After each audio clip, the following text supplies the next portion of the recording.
Welcome to અર્પિતાસ cuisine. શિયાળામાં ખૂબ જ પ્રમાણમાં વટાણા આવતા હોય છે અને તેમાંથી આપણે અલગ અલગ રેસીપી બનાવતા હોઈએ છીએ.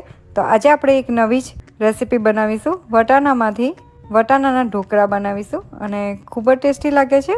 તો ચલો રેસીપી સ્ટાર્ટ કરીએ.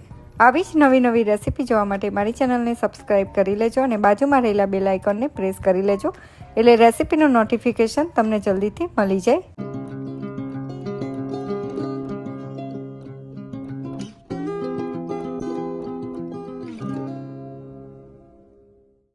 તો સૌથી પહેલાં એક બાઉલ લઈ લઈશું અને તેમાં 1 કપ જેટલો રવો એડ કરીશું. જે મોટો રવો આવે છે તે આપણે લેવાનો છે. તેમાં 1/2 કપ જેટલું દહીં લઈશું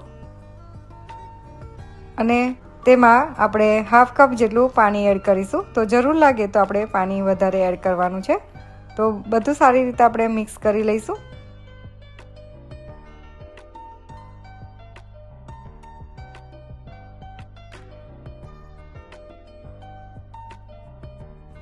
તો ઢાંકીને તેને આપણે અડધો કલાક માટે રાખી દઈશું. રવાને આપણે રેસ્ટ આપીએ ત્યાં સુધી આપણે મિક્સર જારમાં વટાણાને પીસી લેવાના છે. તો મિક્સર જારમાં 2 આદુના ટુકડા એડ કરીશું, 2 મોટા લીલા મરચાં આ રીતે કટ કરીને એડ કરી દઈશું, મુઠ્ઠી જેટલી કોથમીર એડ કરીશું અને પહેલાં તેને આપણે પીસી લેવાનું છે. આ રીતનું અધકચરું તે પીસી લેવાનું છે.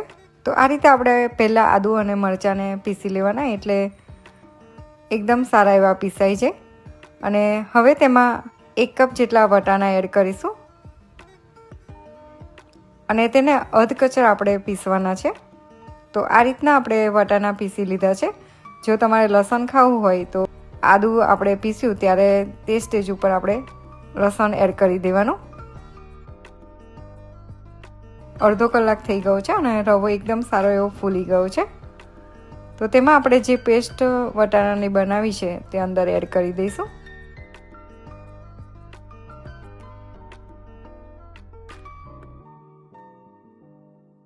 અને તેને સારી રીતે આપણે મિક્સ કરી લેવાનું છે.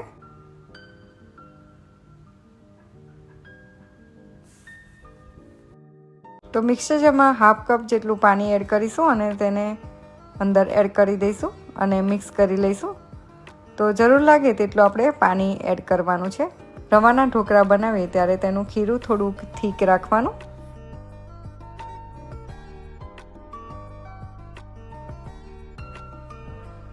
તો હજુ 1/4 કપ જેટલું આપણે પાણી એડ કરીશું અને તેને મિક્સ કરી લઈશું.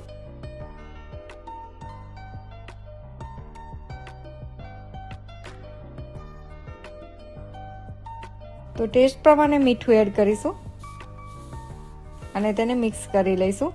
તો ટોટલ આપણે 1/2 કપ જેટલું પાણી એડ કર્યું છે. તો થોડું ખીરું આપણે અલગ લઈ લઈશું. તો તેમાં 1 ચમચી જેટલો ઈનો પાવડર એડ કરીશું. તેની ઉપર 1/2 ચમચી જેટલું પાણી એડ કરીને તેને એક્ટિવ કરી લઈશું અને ફટાફટ તેને મિક્સ કરી લેવાનું છે.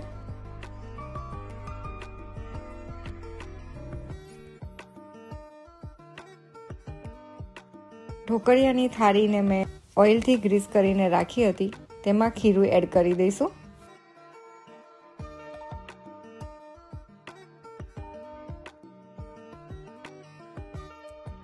તેની ઉપર થોડો લાલ મરચું પાવડર સ્પ્રિંકલ કરી લઈશું.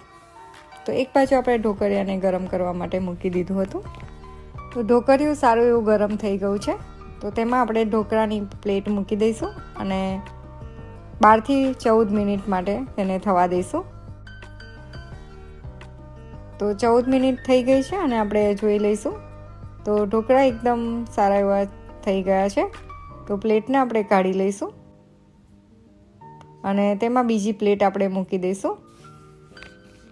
તો ઢોકળા આપણા રેડી છે અને તેની ઉપર આપણે કાચું સિંગ તેલ સ્પ્રિંકલ કરી લઈશું. તો આ રીતે કાચા તેલમાં ઉપર લગાવીને ખાવાથી ઢોકળા ખૂબ જ ટેસ્ટી લાગે છે. જો તમારે આ રીતે ના ખાવા હોય તો તેનો વઘાર કરીને તમે પણ ખાઈ શકો છો. તો આ રીતે તેને કટ કરીને તેના પીસ કરી લઈશું.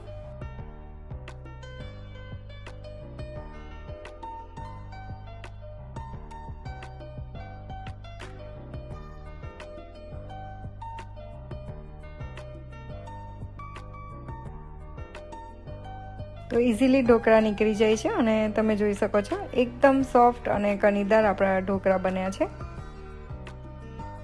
તો ખૂબ જ સોફ્ટ એવા અને ખૂબ જ ટેસ્ટી એવા આપણા વટાણાના ઢોકળા રેડી છે। તો ગરમા ગરમ તેને સર્વ કરીશું।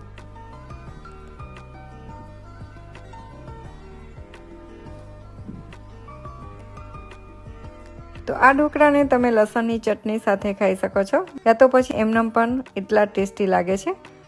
તો તમને આ રેસીપી કેવી લાગી પ્લીઝ લાઇક કરજો, શેર કરજો અને કમેન્ટ બોક્સમાં મને જરૂરથી જણાવજો।